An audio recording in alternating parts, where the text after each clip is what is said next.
Hey everyone, welcome back to the channel. Today I'm gonna show you how to save battery life on your iPhone.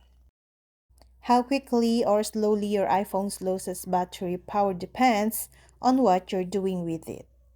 Apps that put higher demands on your system resources like games or make uses of GPS are going to drain your battery more quickly.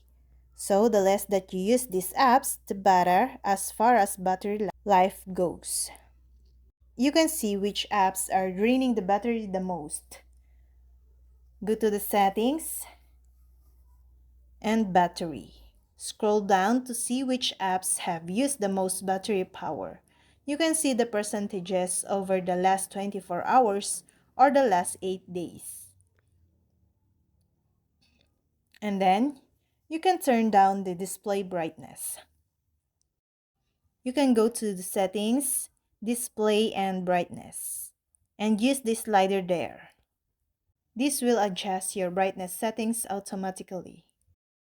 And switch to dark mode, which uses less energy. You can check the signals or cell signals and Bluetooth.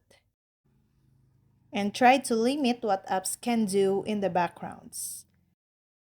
And the other, limit notifications. And stop Siri from listening. You can low power mode reduces the brightness of display, minimizes system animations, optimizes device performance, and limits a lot of the activity that happens in the background on your phone. To start it manually, open up the battery menu from settings and toggle the low power mode option on. And that's all. I hope this video helped you guys. For more videos, subscribe to our YouTube channel. Thank you for watching. See you again.